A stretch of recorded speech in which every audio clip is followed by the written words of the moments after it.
ரட்சகராம் இயேசு கிறிஸ்துவினுடைய மகத்துவமுள்ள பரிசுத்தமான உயர்ந்த உன்னதமான நாமத்தில் தேவனுடைய பிள்ளைகள் யாவரையும் வாழ்த்துகிறேன். அல்லேலூயா.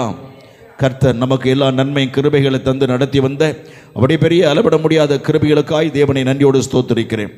இந்த கால வேளையிலே தேவனுடைய ஆலயத்தில் வந்த ஒவ்வொரு தேவனுடைய பிள்ளைகளை கர்த்தர் அளவில்லாமல் ஆசீர்வதிப்பாராக. அல்லேலூயா. கடந்த நாளிலே ஆண்டவர் நம்மோடு கூடியிருந்து நம்மை ஆசீர்வாதமாய் வழி நடத்தி நம்மை பலப்படுத்தி கிருபையை ரட்சித்து வந்த அவருடைய அளவிட முடியாத கிருபைகளுக்காய் ஸ்தோத்திரம். பரிசுத்த தேவன் அவருடைய மகத்துவத்தினாலே நம்மை நிரப்பி அற்புதமாய் தாங்கி வந்தார், பலப்படுத்தி வந்தார், கிருபையாய் இடைகட்டி காத்து நம்முடைய கர்த்தர் நல்லவர். அல்லேலூயா.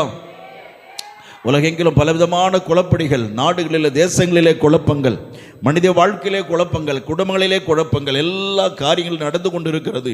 இவையெல்லாமே கர்த்தருடைய வருகைக்கு அடையாளம். ஆமென். நம்முடைய தேவன் வருகிறார் என்பதை நமக்கு உணர்த்துகிற அப்படினால நாம் தேவனை சந்திக்க ஆயத்தப்பட வேண்டும். ஆகவே கர்த்தரை சந்திப்பதற்கு நாம் ஆயத்தப்பட வேண்டிய இந்த காலங்களிலே சாத்தான் தேவனுடைய பிள்ளைகளை மெல்ல மெல்ல கொஞ்சம் கொஞ்சமாய் கர்த்தரை விட்டு விலக்கி கொண்டிருப்பதை நாம் அறிகிறதில்லை. கொஞ்சம் கொஞ்சமாய் நம்மகிட்ட விலக்கி கொண்டு போகிற நம்ம உணர்கிறதில்லை. அல்லேலூயா.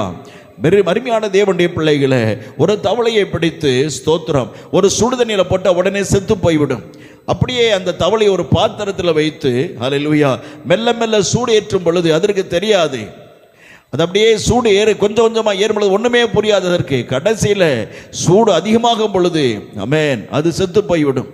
அப்படித்தான் பிசாசானவன் நம்மை மெல்ல மெல்ல மெல்ல மெல்ல கொஞ்சம் கொஞ்சமாய் பாவத்துக்குள்ளே கொண்டு போகிறான், கொஞ்சம் கொஞ்சமாய் அருவருப்புக்குள்ளே கொண்டு போகிறான், கொஞ்சம் கொஞ்சமாய் உலக ஆசைக்குள்ளே கொண்டு போகிறான், கொஞ்சம் கொஞ்சமாய் உலகத்துடைய உல்லாசங்களுக்குள்ளே நம்மை அறியாதபடி உள்ளே அவன் கொண்டு போய் கொண்டிருக்கிறான். பிரியமான தேவனுடைய பிள்ளைகளே, அவன் தந்திரக்காரன், மிக மோசமான காரியங்களை செய்கிற அந்த சாத்தான் இன்னைக்கு தேவனுடைய பிள்ளைகளை கெடுத்து கர்த்தருடைய ஸ்தோத்திரம் குட்டிச்சவராக்கும்படியாய் வாழ்க்கையில ஒன்றில்லாமல் பண்ணும்படி வெறுமையாக்கும்படியாக கர்த்தரை விட்டு விலகுவதற்கு என்ன பண்ண முடியுமா அத்தனை பிசாசானவன் இந்த காலங்களே செய்து கொண்டு வருகிறான். ஸ்தோத்திரம். நாம் மிக உஷாராக இருக்கணும். எச்சரிக்கை இல்லாத பொழுது நாம் அதை சிக்கிக் கொள்வோம்.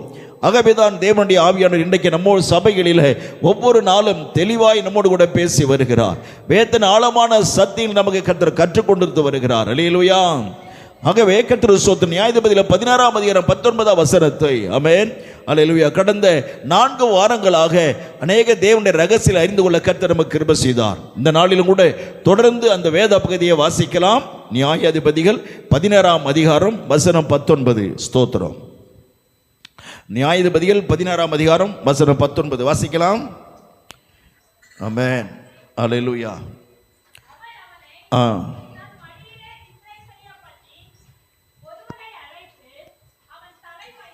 ஆமென். 7 ஜடைகளையும் சிறைப்பித்து அவனை சிறுமைப்படுத்த தொடங்கினாள். அவன் பலம் அவனை விட்டு நீங்கி போனது. ஸ்தோத்திரம்.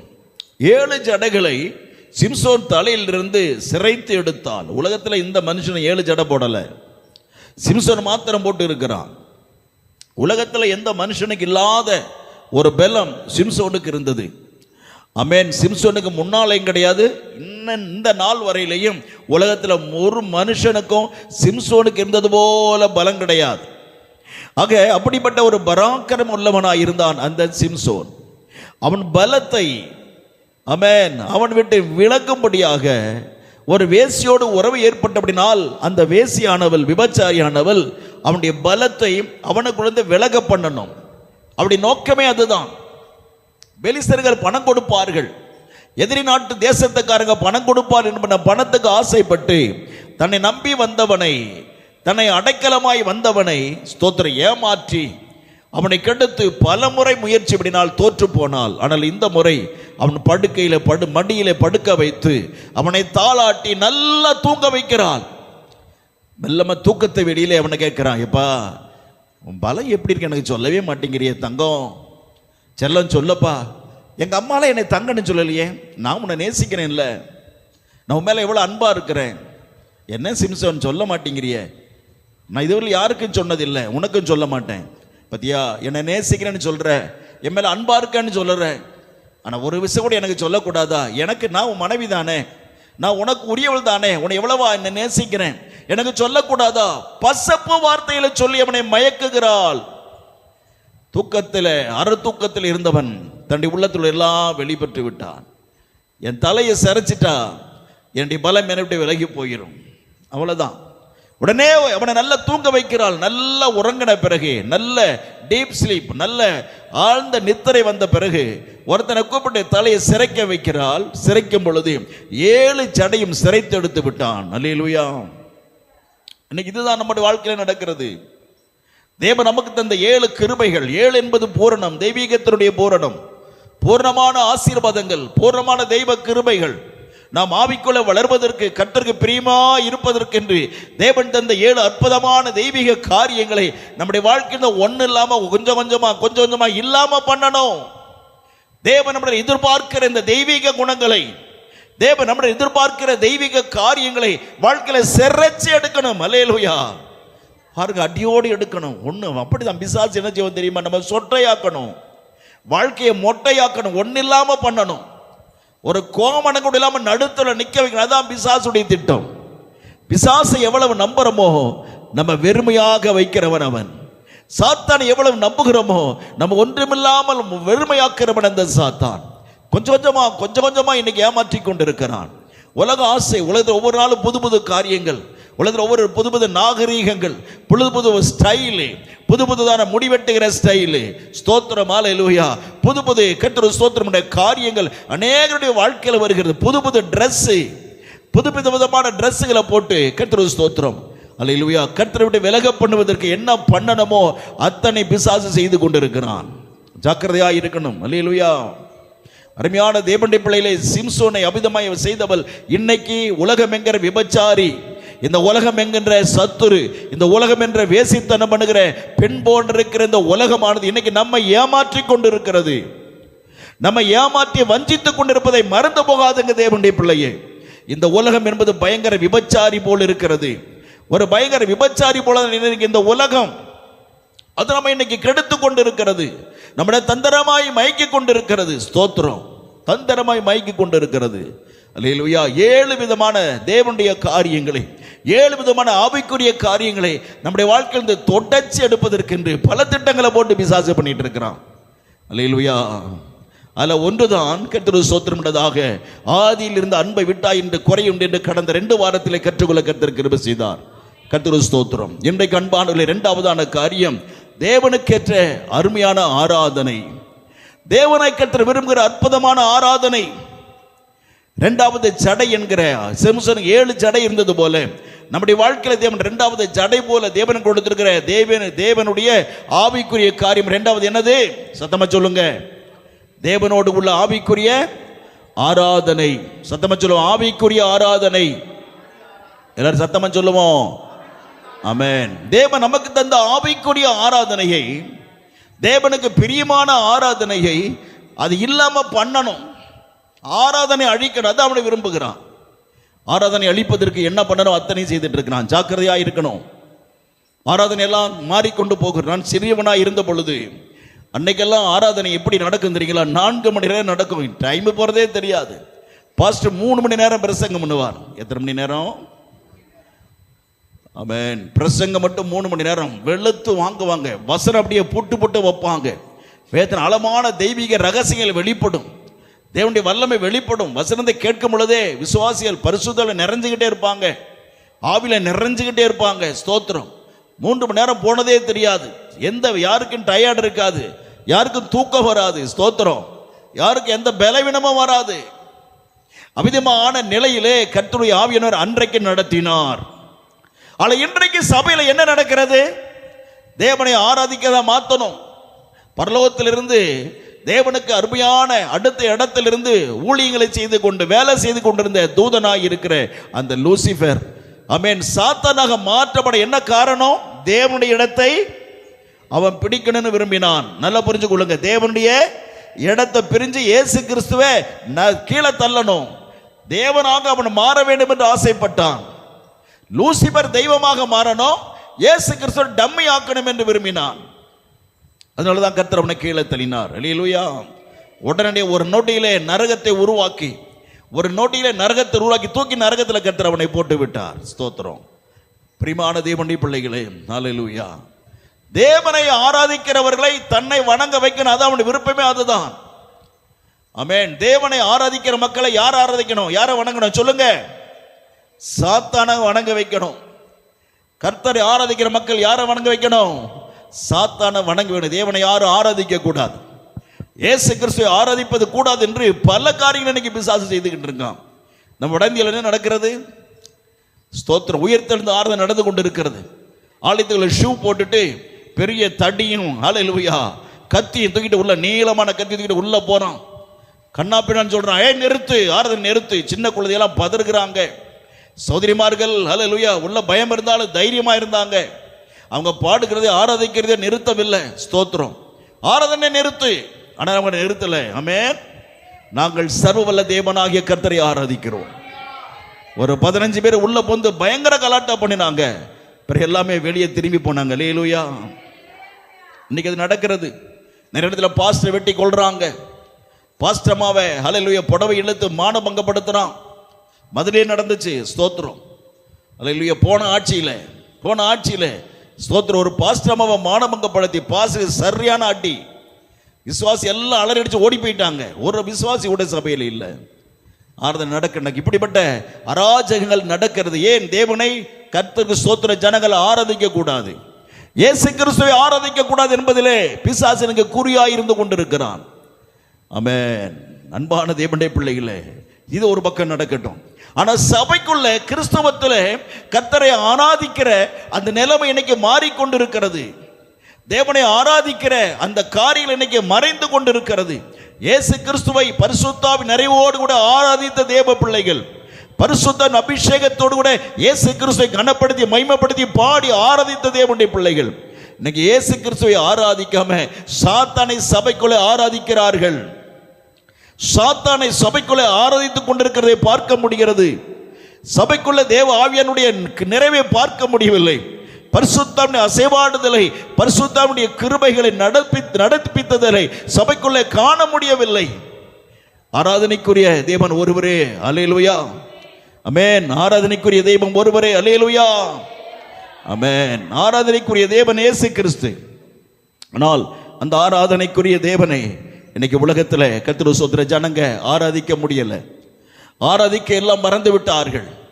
இயேசு கிறிஸ்து ஆராதிக்காதபடி அல்லேலூயா இன்னைக்கு பிசாசை உலகத்திலே சபைகளிலே ஆராதிக்க ஆரம்பித்திருக்கிறார்கள்.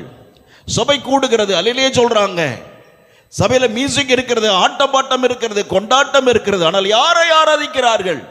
இயேசு கிறிஸ்துவை அல்ல, சத்துருவை, சாத்தானை, லூசிபரை ஆராதிக்க நிலைமைதான் இன்னைக்கு சபைக்குள்ளே காணப்படுகிறது. ஆனால் நம்முடைய சபையில கர்த்தரை ஆராதிக்க வேண்டும். அல்லேலூயா. கர்த்தருடைய வருகை மட்டும் நாம் தேவனை மாத்திரம் ஆராதிக்க வேண்டும். ஒருபோதும் உலகத்தில் அவன் செய்யறான், இவன் செய்யறான், இந்த சபையில் அப்படி நடக்குது, அந்த சபையில் அப்படி நடக்குது என்று சொல்லி இருப்போமானால் அல்லேலூயா நேர சந்தேகம் இல்லாமல் நரகத்துக்கு போய் சேர்ந்து விடலாம். ஆகவே நாம் ஆராதிக்கப்பட வேண்டியது இயேசு கிறிஸ்துவை மாத்திரம்தான். அல்லேலூயா. அல்லேலூயா. ஆராதனைக்கு தகுதியான தெய்வம் இயேசு நீர் மாத்திரமே. முழு உலகத்திற்கும் பொதுவான தெய்வம் இயேசு நீர் மாத்திரமே. ஆராதனைக்கு தகுதியான தெய்வம் இயேசு நீர் மாத்திரமே. முழு உலகத்திற்கும் பொதுவான தெய்வம் இயேசு நீர் மாத்திரமே. ஓ இயேசு நீர் மாத்திரமே, இயேசு நீர் மாத்திரமே, இயேசு நீர் மாத்திரமே, என் இயேசு நீர் மாத்திரமே. ஆராதனைக்கு தகுதியான தெய்வம் இயேசு நீர் மாத்திரமே. ஆமென். ஆராதனைக்கு தகுதியான தெய்வம் இயேசு நீர் மாத்திரமே. முழு உலகத்திற்கும் பொதுவான தெய்வம் இயேசு நீர் மாத்திரமே. ஓ இயேசு நீர் மாத்திரமே, என் இயேசு நீர் மாத்திரமே, இயேசு நீர் மாத்திரமே, என் இயேசு நீர் மாத்திரமே. ஆராதனைக்கு தகுதியான தெய்வம் என் இயேசு நீர் மாத்திரமே. ஆமென். ஆராதனைக்கு தகுதியான தெய்வம் இயேசு மாத்திரமே. ஆமென். ஹல்லேலூயா. பாடிட்டே இருக்கலாம் இல்லையா? மகிமையான தெய்வம், அற்புதமான தேவன். ஹல்லேலூயா.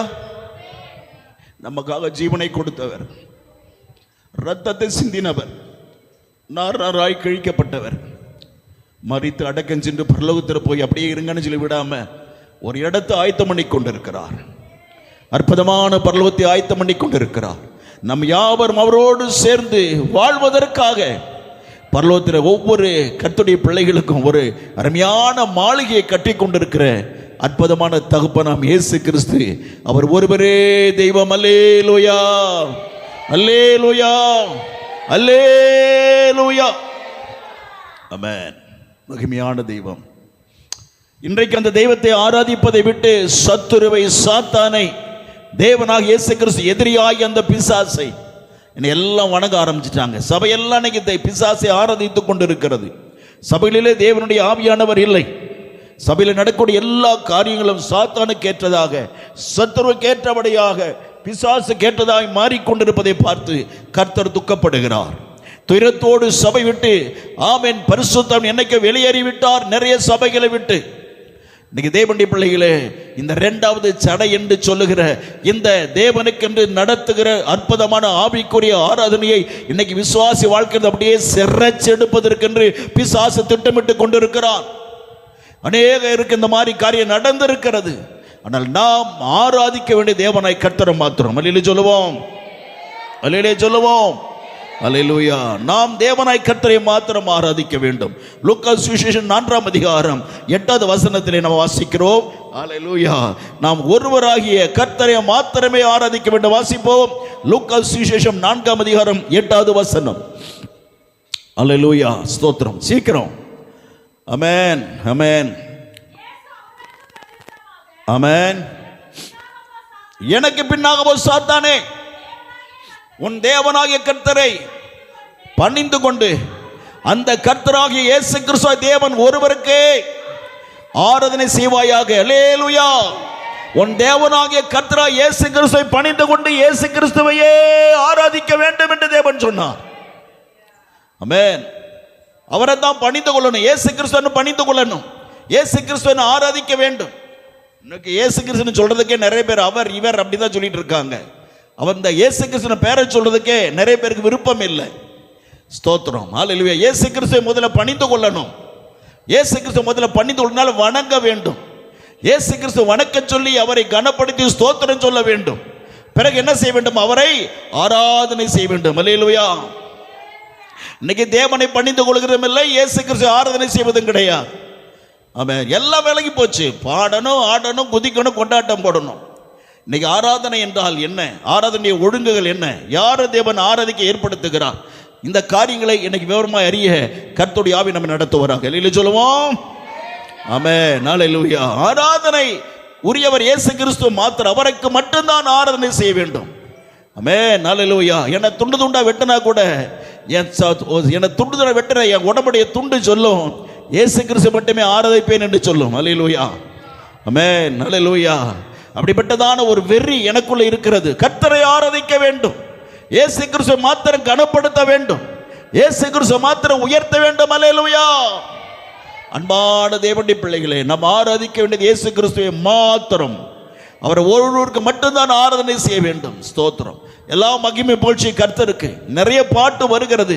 அந்த தேவனை குறித்த பாடல் இல்லை, கிறிஸ்துவ பாட்டு நிறைய வரும். அதில் எங்காவது கர்த்தர் ஒரு வார்த்தை இருக்கிறதா? இன்னைக்கு கிறிஸ்துவ பாட்டு நிறைய பாட்டு வருது. எங்காவது இயேசு கிறிஸ்து பெயர் இருக்கிறதா?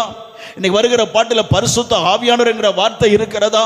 இன்னைக்கு வருகிற பாடல பரலோகம் என்ற வார்த்தை இருக்கிறதா? இன்னைக்கு வருகிற பாடல பரிசுத்தம் என்ற வார்த்தை இருக்கிறதா?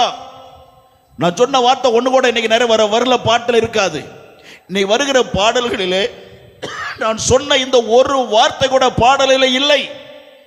எல்லாம் பொதுவாய் மாறி இருக்கிறது. பாடல்கள் எல்லாம் பொதுவாய் மாறி இருக்கிறது. அப்படினால யாருக்காக பாடுகிறோம்? அப்படிப்பட்ட பாட்டை தான் சபையில பாடுறாங்க. அது மகிமை யாருக்கு போகும்? யாருக்கு போகும்? இயேசு கிறிஸ்து என்ற பெயரை சொல்லாமல் இருக்கிற எல்லா பாடலையும், இயேசு கிறிஸ்து பெயரை சொல்லாதபடி செய்கிற ஆராதனையும் பிசாசு எடுத்துக்கொள்ளுகிறான். அது பிசாசுக்கு போய் சேர்ந்து விடுகிறது. பிரியமான தேவனுடைய பிள்ளைகளே, நாம் தெளிவாய் சொல்லணும், இயேசு கிறிஸ்து என்று சொல்லணும். ஆமென், ஹல்லேலூயா. பரிசுத்த ஆவியானவர் என்று நாம சொல்லணும். வெறுமனே ஆவியே ஆவியே என்று சொல்லாமல் என்ன சொல்லணும்? பரிசுத்த ஆவியானவரே என்று சொல்லணும். ஹல்லேலூயா. ஆக கர்த்தருக்கு ஸ்தோத்திரம். ஆராதிக்க வேண்டியது இயேசு கிறிஸ்துவை மாத்திரம். ஹல்லேலூயா. அவர் ஒருவருக்கே ஆராதனை என்று சொல்லி இருக்கிறார் நம்முடைய தேவன். ஆமென். யாருக்கு ஆராதனை செய்யணும்? ஆண்டவராம் இயேசு கிறிஸ்துவுக்கு மாத்திரம் ஆராதனை செய்ய வேண்டும். ஹல்லேலூயா. சரி, இந்த ஆராதனை யார் நடத்தணும்? வாசிக்கலாம். ஸ்தோத்திரம். எஸ்றா 6ஆம் அதிகாரம். இந்த ஆராதனையை இன்னைக்கு யார் நடத்தணும்? கர்த்தரை ஆராதிக்கணும். சரி, ஸ்தோத்திரம் எல்லாம் கர்த்தருக்கு சொல்லணும். சரி, மகிமை எல்லாம் கர்த்தருக்கு சொல்லணும். சரி, ஹல்லேலூயா. அப்படியானால் இந்த ஆராதனை யார் நடத்துகிறது? வாசிப்போம். எஸ்றா 6ஆம் அதிகாரம் 18வது வசனம். எஸ்றா 6ஆம் அதிகாரம் வசனம் 18 வாசிப்போம். மோசேயின் புத்தகத்தில் ஆமென் எழுதியிருக்கிறபடியே ஹல்லேலூயா அவர்கள் எருசலேமில் உள்ள தேவனுடைய, நல்ல கவனிங்க, எருசலேமில் இருக்கிற, எருசலேம் என்றால் சமாதானம் நிறைந்திருக்கிற இடம். சரி, எருசலேமில் இருக்கிற கர்த்தருடைய சபையிலே ஆராதனைக்கென்று ஆசாரிகளை அவர்கள் வகுப்புகளின்படியே லேவியரை அவர்கள் முறை வரிசைப்படியே நிறுத்தினார்கள். அல்லேலூயா. ஐயா, அம்மா, ஆராதனை யாரு செய்யணும் சொல்லுங்க? இப்ப படிச்சோம் இல்லையா? 2 பேரை படிச்சோம் இல்லையா? யார் யார் படிச்சோம்? ஆசாரியர்கள். அவங்க தான் என்ன செய்யணும்? ஆராதனை நடத்தணும். இன்னைக்கு ஆராதனை சபையில் யார் நடத்துனாங்க? சபையில் ஆராதனை யார் நடத்துறாங்க? ஆராதனை வீரன். அப்படி பைபிள் இருக்கா? சபையில் எத்தனை ஊழியம் இருக்கு? சபையில் எத்தனை ஊழியங்கள்? 5 விதமான ஊழியங்கள். ஆமென். அப்போஸ்தலர் ஊழியம், அப்புறம் தீர்க்க தரிசன ஊழியம், அப்புறம் சொல்லுங்க சுவிசேஷ ஊழியம், பிறகு போதகர் ஊழியம், மேய்ப்பர் ஊழியம், அப்புறம் சொல்லுங்க ஸ்தோத்திரம். அல்லேலூயா. போதகர் ஊழியம், மேய்ப்பர் ஊழியம், 5 ஊழியம் சபையில். தீர்க்கதரிசி தான் சொல்லிட்டுமே, சுட்டி காட்டுதல். டேய் ஜாக்கிரதையாருன்னு சொல்றோம் இல்லையா? தீர்க்கதரிசி மிரட்டுகிறவர். தீர்க்கதரிசி அதான் சொல்லிட்டோம் இல்ல. நடுவர்கள் யாரு? சுவிசேஷம் சொல்றேன், அதான் பெருசா இருப்பான். இன்னைக்கு சுவிசேஷம் சொல்றவங்க தான் பெருசா இருப்பாங்க. சபை நடத்துற ஊழியக்காரனாலும் பெருசா தெரிய மாட்டாங்க. சபை நடத்துற ஊழியம் எப்படி இருப்பாங்க? எங்கேயோ அங்கே பாவப்பட்டவங்களா இருப்பாங்க சபை நடத்துற பாஸ்டர்கள். ஆனால் சுவிசேஷம் எப்படி இருப்பான்? சுவிசேஷம் பிரதர், சகோதரன் சொல்றாங்க, எப்படி இருப்பாங்க? பெரிய அளவில் ஆடல் பாடலோடு கூட ஆடம்பரமா இருப்பாங்க. ஸ்தோத்திரம். சரி, இப்போ அதை பற்றி நம்ம பேச வரல. சபையில் இருக்கிற ஊழியர் எத்தனை ஊழியங்கள்? 5 விதமான ஊழியங்கள். ஆனால் கர்த்தருக்கு ஸ்தோத்திரம் உண்டாவதாக. இன்னைக்கு சபையில் 6வது ஒரு ஊழியம் முளைச்சிருக்குது. என்ன ஊழியம்? என்ன ஊழியம்? ஆராதனை வீரர், ஆராதனை தலைவன். இன்னைக்கு பெண்கள் வாலிப பிள்ளை எல்லாம் பெண்ணு, ஏமா உனக்கு எந்த மாதிரி மாப்பிள்ளை வேணும்னு கேட்டா கிறிஸ்தவ என்ன சொல்றாங்க தெரியுமா? ஒரு ஆராதனை வீரனை தான் நான் கல்யாணம் பண்ணணும், ஆராதனை தலைவனை தான் நான் கல்யாணம் பண்ணணும். அவன் சபையில பாஸ்டருக்கு இடம் இல்லைங்க. இன்னைக்கு நிறைய சபையில யாருக்கு இடம் தெரியுமா? ஆராதனை வீரர் வந்துட்டா போது எல்லாம் உஷாராயிடுவாங்க. வாலிப பையன் பையங்கள்லாம் அப்படியே உஷாராயிட்டு நல்லா அப்படி ரெடி ஆகிட்டு என்ன செய்வாங்க? அவர் மியூசிக் போடணும், கடன்னு மியூசிக் போடணும், அவ்வளோதான், அப்படியே சொக்கி போயிடுவாங்க. அப்படியே ஒரு பாட்டு எடுத்து பாடினானா ஹல்லேலூயா அகமகிழ்ந்து போயிடுவாங்க. உடனே ஆடுவதும் பாடுவதும் குதிப்பதும் கொண்டாட்டும் பொழுது ஓ அப்படின்னு கத்துகிறதும் விசிலடிப்பதும் ஆராதனைகளில். இது யாருக்கு செய்கிறது? இது எங்கே நடக்கிறது? இயேசு கிறிஸ்து இருந்த பொழுது அப்படி நடந்ததா? இல்லை இயேசு கிறிஸ்து உயிர்த்தெழுந்த பிறகு சபை ஆரம்பித்தது அப்படி நடந்ததா? அல்ல அன்றிலிருந்து இன்று வரை நடந்ததா? இல்லை. இந்த 10-20 வருட காலத்திலே சபை சீர்கெட்டு போனது. தேவனுடைய ஊழியக்காரங்க பாஸ்டர்கள் ஆராதிக்கிற இடத்திலே இன்னைக்கு ஆராதனை தலைமுறை வந்து வைத்திருக்கிறார்கள். பரிசுத்த பலிபீடத்திலே பாஸ்டர்கள் நின்று ஆராதிக்க வேண்டிய இடத்திலே தேவனுடைய ஊழியக்கார் நிற்கிற இடத்திலே ஹல்லேலூயா விதவிதமான டிரெஸ் போட்டுட்டு வந்து நின்று ஸ்தோத்திரம், விதமான ஹேர் ஸ்டைலோடு கூட ஹல்லேலூயா கீபோர்டை வச்சுட்டு பாட்டு பாடி டான்ஸ் பண்ணி ஆராதிக்கிற அல்லேலூயா வாலிபர்கள் சபையில எழும்பி இருக்கிறார்கள், வாலிபர்களை எழும்பன ஊழியத்திற்காக. ஆனால் சபை ஆராதனை கெடுப்பதற்காக இன்னைக்கு பிசாசு அவர்களை பயன்படுத்தி கொண்டிருக்கிறான். அருமையானவர்களே, இந்த வாலிபர்களை ஆராதிக்கிறவர்கள் என்ன செய்யறாங்க? சபையில வாலிப பெண்களை மயக்குகிறான். அவன் பாடல்ல மியூசிக்ல வாலிப பெண்களை ஆராதனை வீரன்கிட்ட மயங்கி போறாங்க. மயங்கி அவர் எல்லாம் கெடுத்து விடுகிறான், எல்லாத்தையும் கெடுத்து நாசம் பண்றாங்க. ஸ்தோத்திரம். அருமையான கரூர்ல ஒரு பெரிய சர்ச், 3000 பேர் இருந்தாங்க இந்த சர்ச்சில். அந்த பாஸ்டருக்கு அருமையா ஒரே ஒரு செல்ல பிள்ளை, அவனை ஊழியத்துக்கு படிக்க வச்சாரு. பைபிள் காலேஜில் சேர்த்தாங்க. எந்த ஸ்தாபனம்னு கேட்காதீங்க, நான் சொல்ல மாட்டேன். ஸ்தோத்திரம். அல்லேலூயா. மியூசிக் போடுமா, சபை வளர்ந்தது, நிறைய பணம் வந்தது. சபையில் 6 ரூம்களை கட்டி போட்டார். ஏன்? அடிக்கடி வெளியிருந்து பாஸ்டர் எல்லாம் கூப்பிடும் அவங்களை தங்க வைப்பதற்காக. லாட்ஜில் புக் பண்ண பணம் நிறைய செலவாகும் என்று ஆலயத்திலேயே அவர்களை தங்குவதற்கு நிறைய அருமையான நல்ல ஹைடெக் ரூம்கள் எல்லாம் கட்டினார். ஸ்தோத்திரம். அல்லேலூயா. ஆனால் அந்த படுபாதக அந்த ஊழியக்காரனுடைய மகன் என்ன செஞ்சான் தெரியுமா? சபையில எல்லா வாலிபர்களையும் கெடுத்தான், எல்லா வாழ்க்கையும் நாசம் பண்ணினான். எங்கே? அந்த 6 ரூம்களில். அவங்க அப்பா வந்த பரிசுத்தமான ஊழியக்காரங்க தங்குவதற்கு கட்டி வைக்கப்பட்ட அறைகளிலே தவறுகள் நடந்தது. ஒரு நாள் எல்லாமே வெளிச்சம் வந்தது. எல்லா பிள்ளைகளும் என்னை கெடுத்தான், உன்னை கெடுத்தான், என்ன கல்யாணம் பண்றேன்னு சொன்னான். நான் அதுக்காக இடம் கொடுத்தேன். இப்படி எல்லா பெண்ணையும் கல்யாணம் பண்றேன்னு சொல்லி எல்லாத்தையும் கெடுத்து நாசம் பண்ணி அந்த ஆராதனை வீடன் சபையை கெடுத்து கேசுக்கு போய் சபையை குட்டிச்சவராகி போனது. அவ்வளவுதான். இன்னைக்கு அங்க சபை இல்லை, சபை இல்லாமல் போனது. அருமையானவர்களே, இன்னைக்கு இது போல உலகத்தில் நிறைய இடங்களில் நடந்து கொண்டு இருக்கிறது. ஜாக்கிரதையா இருக்கணும். அல்லேலூயா. ஆராதனைக்கு தகுதியுள்ள தெய்வம் இயேசு கிறிஸ்து மாத்திரமே. அவருக்கு ஆராதனையை செய்ய வேண்டிய யார் என்று சொன்னாரோ அவங்க தான் ஆராதனை நடத்தணும். அவங்க தான் ஆராதனை நடத்த வேண்டிய ஒரே பெரிய தகுதி யாருக்கு என்றால், தகுதியுள்ள தெய்வத்துக்கு தகுதியை ஆராதனை செய்கிற அதிக தகுதி யாருக்கு இருக்கிறது? கர்த்தருடைய அழைக்கப்பட்ட கர்த்தருடைய ஊழியக்காரனுக்கு, ஆராதனை வீரனுக்கு அல்ல. ஆராதனை தலைவன் என்று பைபிள்ல கிடையாது. ஆராதனை தலைவன் ஒருவன் இருந்தான். யார் அவன்? தான் லூசிபர். பரலோகத்தில் ஆராதனைக்கு அவன் தான் தலைவனாயிருந்தான். கர்த்தர் ஆராதனை நடத்துகிற தலைவனை பரலோகத்தில் இருந்தவன். அவனை தள்ளப்பட்ட பிறகு சபைக்குள்ள புகுந்து அந்த ஆராதனை தலைவன் என்ற பெயரை வாலிபனுக்கு கொடுத்து அந்த வாலிபனுக்குள்ள இந்த சாத்தான் இருந்து ஆராதனை நடத்துகிறான். அப்போ சாத்தான் ஆராதனை நடத்துகிற பொழுது அந்த ஆராதனை கர்த்தருக்கு போகல, கர்த்தர் வெளியே போயிட்டார். ஏன்? அந்த ஆராதனை நடத்துகிற, பாட்டு பாடுகிற, மியூசிக் போடுகிற அந்த ஆராதனை தலைவனுக்குள்ள பிசாசு இருக்கிற அப்படினாலே சபை விட்டு பரிசுத்தன் வெளியே போய்விட்டார். இயேசு கிறிஸ்து வெளியே போய்விட்டார். அங்கே வெறும் ஆடலும் பாடலும் கும்பாலும் கோத்தும் கர்த்தர் சோத்திரம் கூத்தாட்டம் தான்.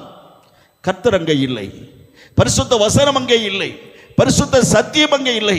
சாத்தான் அதை என்ன செஞ்சிட்டான்? சரைச்சு எடுத்துட்டான் சபைகளை விட்டு. தேவ பிள்ளையே ரொம்ப ஜாக்கிரதையா இருக்கணும். நம்ம பாச ஜான்பட அடிக்கடி சொல்லுவேன், பாட்டுல ஜாக்கிரதையா போடணும். பாட்டு கர்த்தர் சோத்திரம் பாட்டு, நல்ல பாடலை கர்த்தர் அபிஷேகப்பட்ட பாடலை கொண்டு வரணும் சபைக்குள்ளே.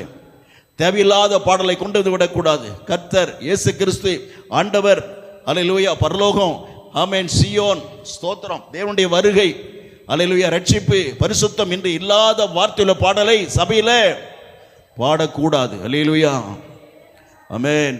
ஆராதனை தலைவன் ஆகிய சாத்தான் இன்னைக்கு சபைகளுக்குள்ளே ஆராதனைங்கிற பேர்ல என்னென்னமோ நடக்கிறது. சபை சீர்கெட்டு போய் கிடக்கிறது. கர்த்தருடைய பிள்ளையே ரொம்ப ஜாக்கிரதையா இருங்க.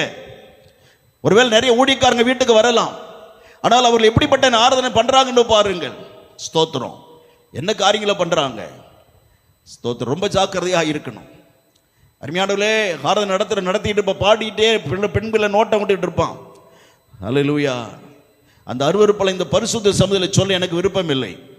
அவ்வளவு அருவருப்பான காரியங்களை, அல்லேலூயா, அந்த ஆராதனை தலைவன், ஆராதனை வீரன் என்பதை செய்து கொண்டிருக்கிறான். ரொம்ப ஜாக்கிரதையா இருக்கணும்.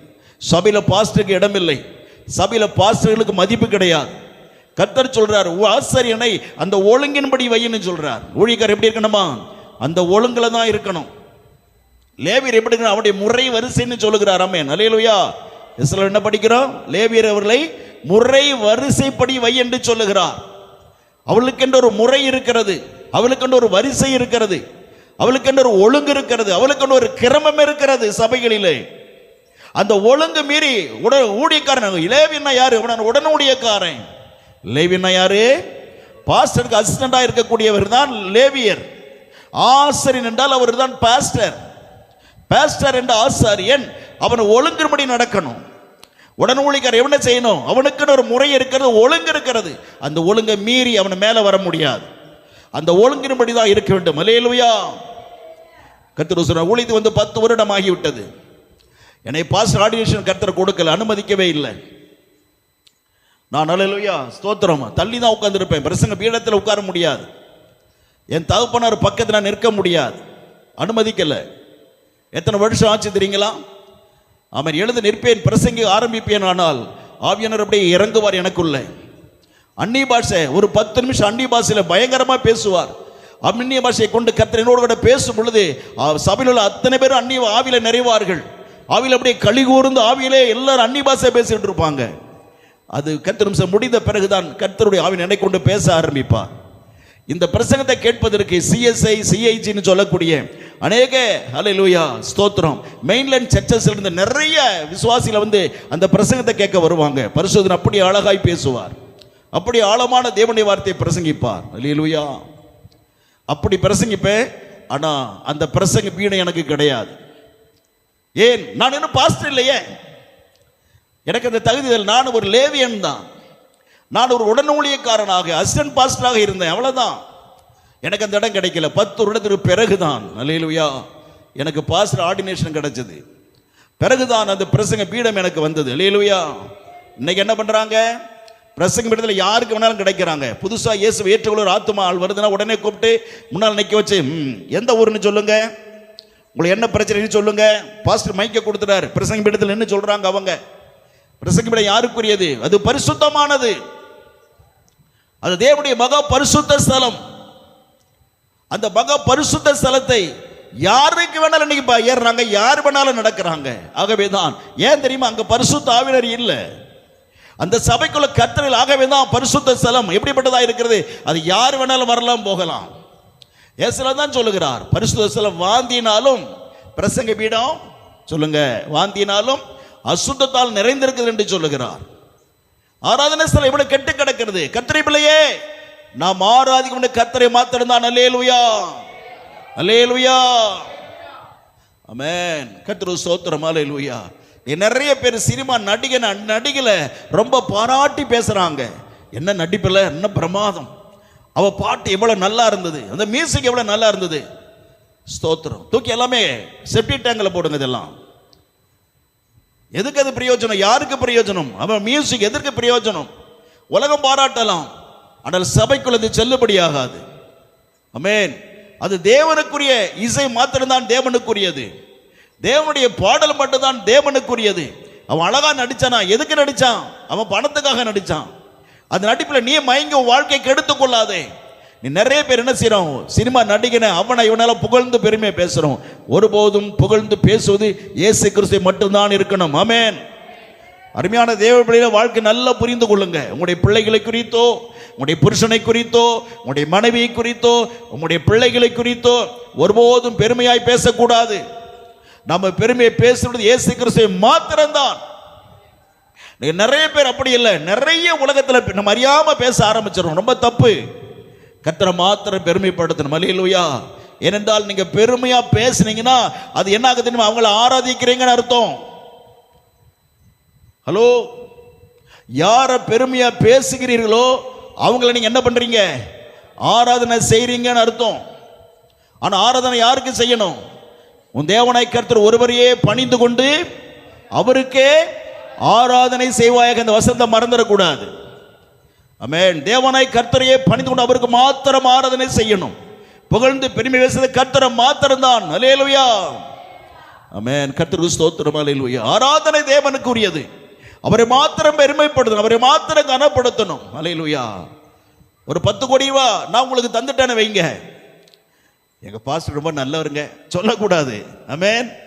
அந்த 10 ரூபா கொடுக்க சொன்னது யாரு? தேவனாகிய கர்த்தர். Price the Lord. அவரை தான் மகிமைப்படுத்தணும். அருமையான தேவனுடைய பிள்ளை, யாராவது ஒருத்தர் 20 கோடி கொடுத்துட்டாங்க, ஒரு 20 லட்சம் கொடுத்துட்டாங்க, அவங்கள பெருமை பேசக்கூடாது. கொடுக்க சொன்ன கர்த்தருக்கு தான் மகிமை செலுத்தணும். அல்லேலூயா. எல்லா துதியும் கர்த்தருக்கு. ஆகவே அருமையானவர்களே, ஆராதனை என்பது சபையில் ஊழியக்காரன் கொடுக்க வேண்டிய இடத்தை இன்னைக்கு உலகத்தில் மனுஷங்க பிடிச்சிருக்கிறாங்க. மனிதர்கள் அந்த இடத்தை எடுத்துக் கொண்டிருக்கிறார்கள். ஊழியத்தில் அழைக்காத மனிதர்கள் பரிசுத்த பீடத்திலே வருகிறார்கள். அல்லேலூயா. ஆராதனைக்கு கர்த்தர் ஸ்தோத்திரம் பண்ணதாக அழைக்காதவர்கள் பரிசுத்த பலிபீடத்தின் மேலே ஏறு. அதனால தான் சின்ன பிள்ளையோட மேலே வரும் சொல்லுவேன், மேலே ஏறாதீங்கன்னு சொல்றது அதுதான். ஏன்? அது கர்த்தருடைய இடம். அல்லேலூயா. இது என்ன இடம்? கர்த்தர். நான் சும்மா ஏறி வரேன் நினைக்கிறீங்களா? 53 வருஷமா ஆண்டவருக்கு ஊழியம் செய்கிறேன். ஆனால் ஒவ்வொரு முறை நான் மேலே ஏறி வரும்பொழுதெல்லாம் பயத்தோடு தான் வருவேன். ஆமென். ஏன்? இது கர்த்தருடைய இடம். அல்லேலூயா. தேவனுடைய ஸ்தானத்தில் நின்று செய்கிறது ஒரு சாதாரணமான வேலை இல்லை, அது தேவனுடைய சமூகம். அல்லேலூயா. நிறைய பேருக்கு இங்கே வரணும் ரொம்ப ஆசை இருக்கும். ஆனால் கர்த்தர் யாரை வைத்து நடத்த விரும்புகிற அவர்களை கொண்டுதான் கர்த்தர் செய்வார். பிரியமான தேவனுடைய பிள்ளைகளே, அல்லேலூயா. ஆகவே கர்த்தர் ஸ்தோத்திரம். தேவனுடைய இடம் என்பது யாருக்கு தேவன் வைத்தாரோ அவர்களுக்கு தான் இந்த இடத்துல இருக்க வேண்டும். ஆனால் ஆசாரியன் இருக்க இடத்துல லேவியன் வரமாட்டான், வரக்கூடாது. அது ஆசாரியன் உடன் ஊழியக்காரன் இருக்க இடம் அங்கதான் இருக்கும். அல்லேலூயா. அந்த பரிசுத்த பீடத்தில் ஆமென் அந்த பேஸ்டர் இடத்தில் அவன் வர முடியாது. ஆகவேதான் வேதத்தில் சொல்லப்பட்ட ஒழுங்கின்படிதான் இன்னைக்கும் தேவன் நடந்து கொண்டிருக்கிறார். இல்லை சொல்லுவோம். ஆக ஆராதனை செய்ய வேண்டியவன் ஆராதனை வீரன் அல்ல, கர்த்தருடைய ஊழியக்காரங்க. ஆமென். ஆகவேதான் நம்முடைய முன்னோர்கள் ஆராதிச்சாங்க. யார் ஆராதனை பண்ணாங்க? அப்போஸ்தலர் நடபடியில் வாசிக்கிறோம் பாருங்க, 24ஆம் அதிகாரம் 14வது வசனத்தில். சீக்கிரம் அப்போஸ்தலர் கர்த்தர் ஸ்தோத்திரம் 24ஆம் அதிகாரம் 14வது வசனத்தில் நம்முடைய முன்னோர்கள் கர்த்தர் ஆராதனை பண்ணாங்க. யார் ஆராதனை செஞ்சாங்க? மனுஷனையா? யாரை ஆராதனை செய்தார்கள்? வாசிக்கலாம். உம்மிடத்தில் ஆமென் ஒன்றை ஒத்துக்கொள்கிறேன். ஆமென். அது என்னவென்றால் இவர்கள் மதபேதம் என்று சொல்லுகிற மார்க்கத்தின்படியே ஸ்தோத்திரம் எங்கள் முன்னோர்களின் தேவனுக்கு ஆராதனை செய்து. அல்லேலூயா. முன்னோர்களின் தேவனுக்கு ஆராதனை செய்து. அல்லேலூயா. எங்களுடைய முன்னோர்களின் தேவன். முன்னோர் யாரு? ஆபிரகாம், ஈசாக்கு, யாக்கோப்பு. ஒரு கர்த்தர் ஒரு ஆர்சி ஃபாதர் நம்முடைய சபை சேர்ந்த நம்ம சரோஜம்மா வீட்டுக்கு ஒரு நாள் ஒரு ஐயாவுடைய பிறந்த நாளுக்கு அப்படி வந்திருந்தார். பேசிக்கிட்டு இருக்கும் பொழுது அவர் ஆபிரகாம்னு சொல்லியிருக்கிறார். நம்ம அம்மா என்ன சொன்னாங்க தெரியுமா? ஐயா, ஆபிரகாம் மாத்திரம் இல்லைங்க, ஆபிரகாம், ஈசாக்கு, யாக்கோப்புன்னு சொல்லணும்னு சொன்னாங்க. அல்லேலூயா. ஆமென். ஆபிரகாம் மட்டும் சொல்லக்கூடாது. என்ன சொல்லணும்? ஆபிரகாமின் தேவன், ஈசாக்கின் தேவன், யாக்கோப்பின் தேவன். அல்லேலூயா. ஆக இந்த முன்னோர்களாகிய முற்பிதாக்கள் ஆராதித்த தேவன் இயேசு கிறிஸ்து. ஆமென். யெகோவா தேவனாகிய கர்த்தர். ஆகவே யெகோவா தேவனாகிய கர்த்தர் தான் இயேசு கிறிஸ்துவாக இன்றைக்கு இருக்கிறார். அல்லேலூயா. ஆகவே கர்த்தர் ஸ்தோத்திரம் உண்டதாக இந்த இயேசு கிறிஸ்துவாகிய தேவனை கர்த்தரை முன்னோர்கள் ஆராதித்தார்கள். அந்த ஆராதித்த தேவனை தான் இன்னைக்கு அவருடைய பிள்ளைகளாக இருக்கிற நாம் இன்னைக்கு ஆராதிக்கிறோம். அல்லேலூயா. அல்லேலூயா. இடையில தான் என்ன ஆயிடுச்சு, எங்கெங்கேயோ இடைச்சொற்கள் போல பல விதமான வணக்கங்கள் எல்லாம் போயிட்டுது. ஆனால் இன்னைக்கு ஆண்டவருடைய கிருபையினால நாம் உண்மையான தெய்வ வணக்கத்தை அறிந்து கொள்ள கர்த்தர் நமக்கு இரக்கம் செய்தார். ஆமென். அல்லேலூயா. ஆகவே தான் இன்றைக்கு கர்த்தர் ஸ்தோத்திரம் உண்டாவதாக தேவனாகிய கர்த்தருக்கு ஆராதிக்க வேண்டிய பிள்ளைகள் இன்னைக்கு ஆராதனை எல்லாம் ஞாயிற்றுக்கிழமை ஆராதனை எப்படி இருக்கு தெரியுமா? அல்லேலூயா. கர்த்தர் ரொம்ப துக்கப்படுகிறார். இன்னைக்கு நடக்கிற ஆராதனை பார்த்து கர்த்தர் வேதனைப்படுகிறார். மார்க்ல வாசிக்கிறோம் 7ஆம் அதிகாரம் 7வது வசனத்திலே. ஆமென். மார்க்கு சுவிசேஷம் 7ஆம் அதிகாரம் 7வது வசனத்தில் அவர் ரொம்ப துக்கப்பட்ட ஒரு காரியத்தை சொல்கிறார். வாசிக்கலாம். இன்னைக்குள்ள ஆராதனைகளை குறித்து கர்த்தர் சொல்றார். சீக்கிரம், ஏன் இவ்வளவு லேட் ஆகுது? மனுஷருடைய கற்பனைகளை உபதேசங்களாய் போதித்து வீணாய் எனக்கு ஆராதனை செய்கிறார்கள் என்று. போதும். இன்னைக்கு ஆராதனை எப்படி இருக்கிறது சொல்லுங்க? எப்படிப்பட்ட ஆராதனையா இருக்கு? வீணான ஆராதனை. எப்படி இருக்கும் பாருங்க. ஒரு 10 கிலோ கறியும் வாங்குறோம், சரியா? அருமை நல்ல மசாலு ரொம்ப அருமையான தரமாக போட்டு நல்ல ஃப்ரை பண்ணுறோம், நல்ல வறுவல் பண்ணுறோம், அழகாக பண்ணிக்கிட்டே இருக்கிறோம், அருமையாக பண்ணி வச்சிருக்கிறோம். திடீர்னு எங்கேயோ போகிற ஒரு பாம்பு உள்ளே விழுந்துருச்சு. 10 கிலோ கறியில் ஒரு பாம்பு விழுந்துருச்சு, பள்ளியும் சேர்ந்து விழுந்துருச்சு. ஸ்தோத்திரம். சாப்பிடலான்ட்டு திறந்து மூடியை திறந்தா உள்ள என்ன இருக்கு? கறிக்கு மேலே பாம்பும் பள்ளியும் கிடக்குது. என்ன செய்வீங்க? அந்த பாம்பு இருக்கிற மட்டும் ஒதுக்கி விட்டு மற்ற கறியை சாப்பிடுவீங்களா? சாப்பிட மாட்டீங்களா? சத்தமா சொல்லுங்க. அந்த கறி என்ன போச்சு? வீணா போச்சு. என்னவா போச்சு? வீணா போச்சு. இவ்வளவு கஷ்டப்பட்டு வாங்கி 10 கிலோ கறி எப்படி இருக்கும் பாருங்க. அப்படிதான் இன்னைக்கு ஆராதனை. ஒவ்வொரு நாட்டைகளையும் சபையில் போய் சேர ஆராதனை எப்படி இருக்கான்? சொல்லுங்க, கர்த்தர் என்ன சொல்றார்? உங்க ஆராதனை எப்படி இருக்குன்னு கர்த்தர் சொல்லுகிறார். சொல்லுங்கள், வீணான ஆராதனை. நம்ம ஆராதனை அப்படி இருக்கக்கூடாது. அல்லேலூயா சொல்லுவோம். ஆமென். நமது ஆராதனை வீணான ஆராதனையா இருக்கக்கூடாது. ஒவ்வொரு நாளும் தேவனுடைய சமூகத்தில் ஆலயத்தில் கூடி வருகிற சபைக்கு வருகிற பொழுதெல்லாம் நம்முடைய ஆராதனை எப்படிப்பட்டதா இருக்கணும்? கர்த்தருக்கு ஏற்றதா இருக்கணும். கர்த்தர் பிரியப்படுகிற ஆராதனை இருக்கணும். அல்லேலூயா. இன்னைக்கு நிறைய சபை ஆராதனை எப்படி இருக்கு சொல்லுங்க? வீணான ஆராதனை.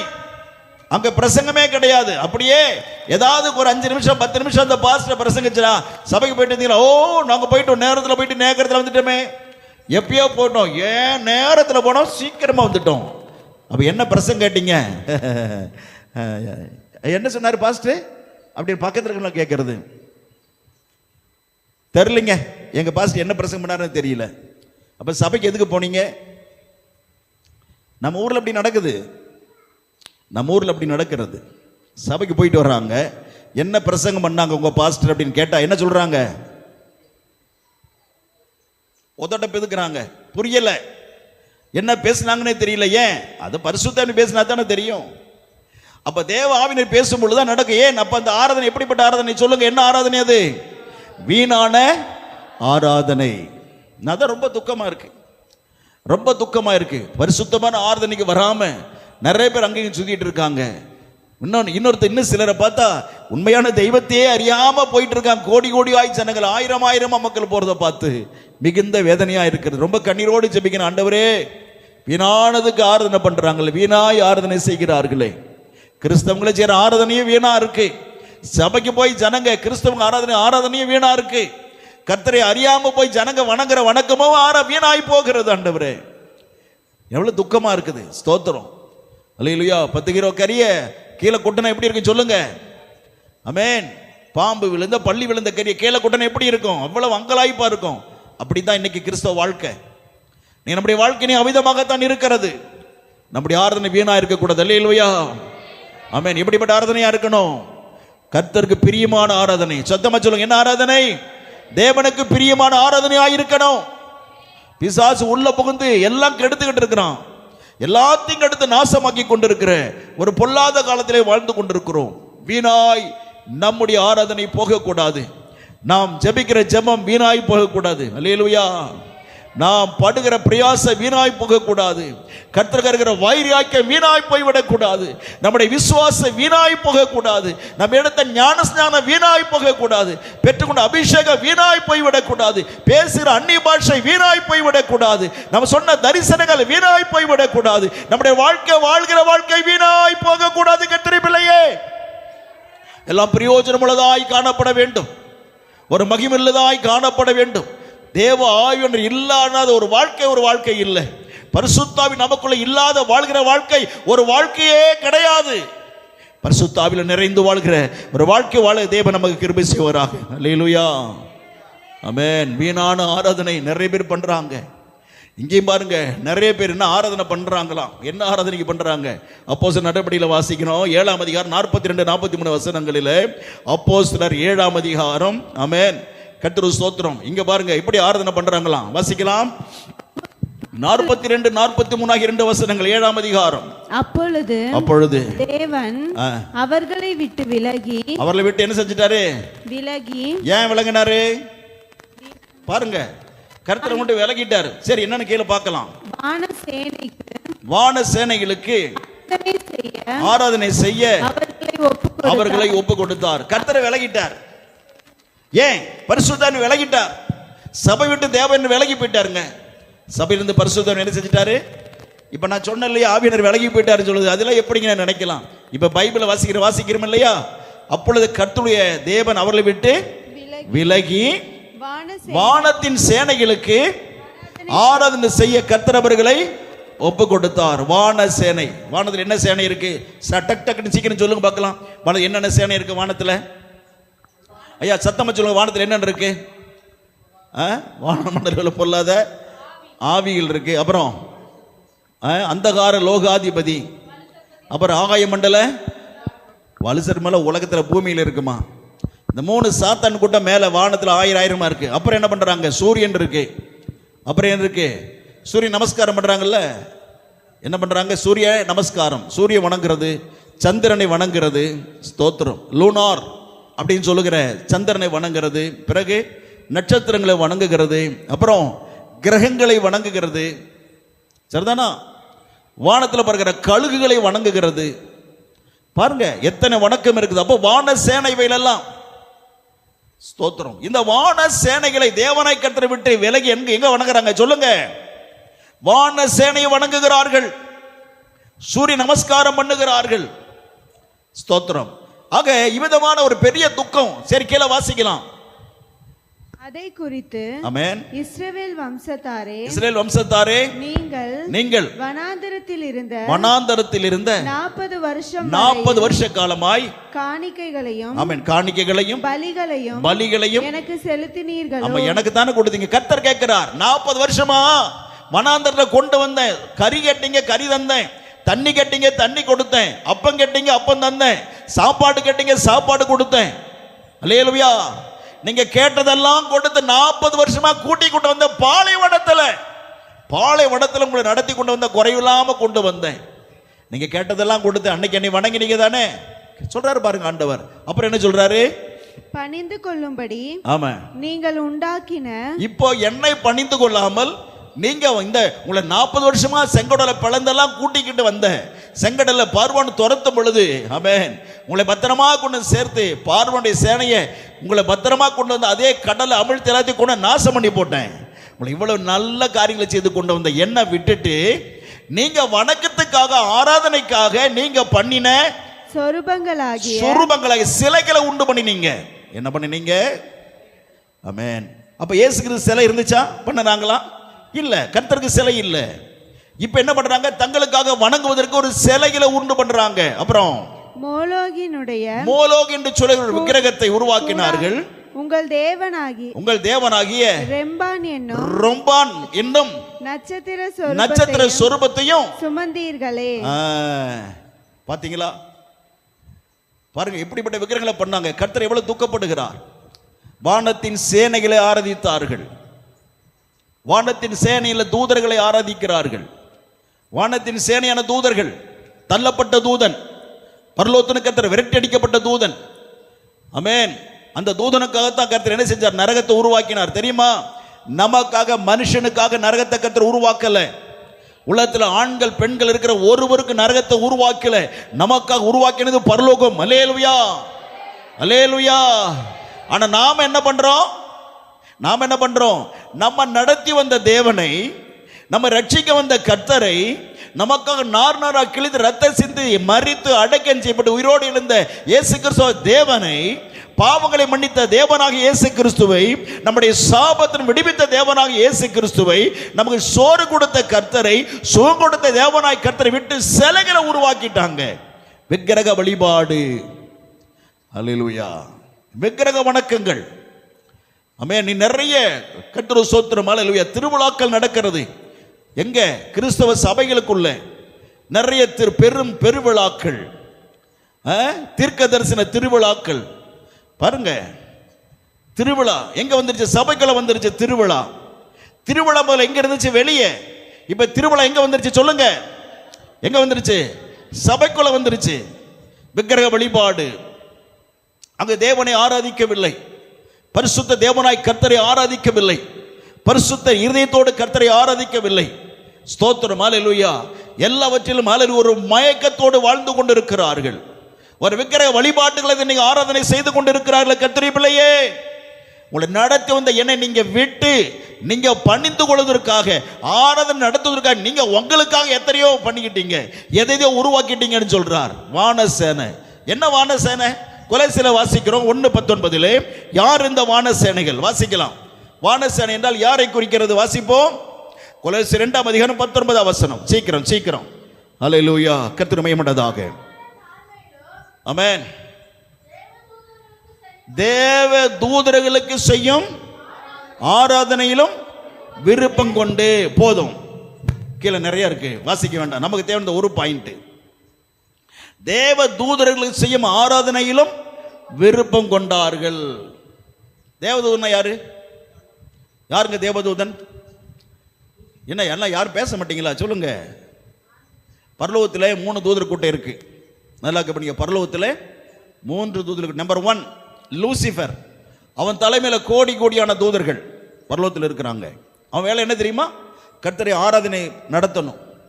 ஆமென், ஹல்லேலூயா. ஒரு கையை ஆட்டினான், ஹல்லேலூயா. அவன் ஒரு கையை ஆட்டினான்னு வைங்க, ஸ்தோத்திரம், லட்சக்கணக்கான பாடல்கள் குழுவினர் பாடுகிறது போல பாடல் குழுவினர் கேட்கும். ஹல்லேலூயா. நம்ம சபையில் பாடுறாங்க இல்லையா பாடல் குழுவினர்? அருமையா பாடினாங்களே, இன்னைக்கு பாடினாங்களா இல்லையா? ஆமென், அருமையா பாடினாங்க. கர்த்தர் அவங்களை ஆசீர்வதிக்கட்டும். ஆனால் அவருக்குள்ள பரிசுத்த ஆவியானவர் நடத்துகிறார், பேசுகிறார், பாடுகிறார். ஹல்லேலூயா. அந்த பரலோகத்தில் அந்த லூசிஃபர் ஒரு கையாட்டினானா லட்சக்கணக்கான மனிதர்கள் பாடுகிறது போல பாட்டு சத்தம் கேட்கும். அடுத்த ஒரு கையை ஆட்டினானா லட்சக்கணக்கான இசைக்கருவிகள் வாசிப்பது போல சத்தம் வரும். இந்த 2 கையை மாத்தி மாத்தி ஆராதிக்கிற பொழுது பார்த்தீங்கன்னா பாடலும் இசையும் இசைந்து சேர்ந்து வரும். ஹல்லேலூயா. அந்த பாடலை கர்த்தர் சந்தோஷப்பட்டார். அந்த பாடலை கர்த்தர் மகிழ்ச்சியாக இருந்தார். அந்த பாடலை கர்த்தர் மிகவும் களி கூர்ந்தவராக இருந்தார். ஆனால் கர்த்தரிடத்தை இடத்தை பிடிக்க வேண்டும் என்று அந்த பாடல் பாடியிருந்த அந்த திருட்டு பைய அவன் அந்த இடத்தை பிடிக்கணும் விரும்பினதுனால உடனே நரகத்தை உருவாக்கி தூக்கி அவனையும் அவனோடு சேர்ந்து எல்லா தூதரையும் தூக்கி உள்ள தூக்கி போட்டுட்டார். ஸ்தோத்திரம். நம்பர் 1 கதை முடிஞ்சுதா?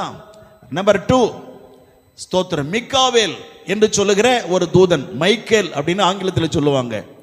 அல்லேலூயா, கர்த்தருக்கு ஸ்தோத்திரம். ஆமென். மைக்கேல் அல்லது மிக்காவேல் என்று சொல்ல ஒரு தூதன். இவன் தலைமையில் கோடி கோடி தூதர்கள். இந்த மிக்காவேல் வேலை என்ன தெரியுங்களா? சேனைகளின் அதிபதி ஆனவன், தேவனுடைய சேனைக்கு அதிபதி. ஆமென். தேவனுடைய காரியங்களை யுத்தத்தை நடத்துவதற்கு இவன் தான் தளபதியாக இருக்கிறான். ஆனால் அவன் ஒழுக்கமாக இருந்துட்டான், பிரச்சனை இல்லை. இன்னைக்கு பரலோகத்தில் அவன் இருக்கிறான். அல்லேலூயா.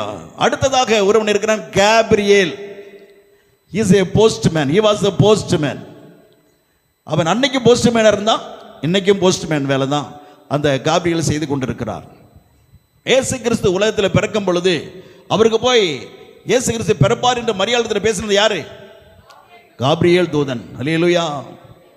தானியேல் ஸ்தோத்திரம் உபவாசம் பண்ணி ஜெபம் பண்ணிட்டு இருக்கிறார். உடனே அவருக்கு பதிலை கொடுக்கும்படி கர்த்தர் அனுப்பினது யாரை அனுப்பினார்? காபிரியேல் தூதன். அவனை பிசாசு நிறுத்தி வச்சுனா, நில்லு, எங்க வர நில்லு. 1 நாள் 2 நாள் 21 நாள் நிறுத்தி வச்சுட்டான். பிசாசு நிறுத்தி வச்சதுனால ஸ்தோத்திரம் கர்த்தர் சொன்ன, ஏப்பா போப்பா பாரு, அவன் பாரு காபிரியேல் ரொம்ப மாட்டிட்டு முடிக்கிறான், கொஞ்சம் போன்னு சொன்ன உடனே இவன் கிளம்பி வருகிறான். இவனை கண்ட உடனே அங்க ஒரு யுத்தம் நடந்தது. அடிச்சு துரத்துடனே சாத்து அலறி அடிச்சு ஓடிட்டான்.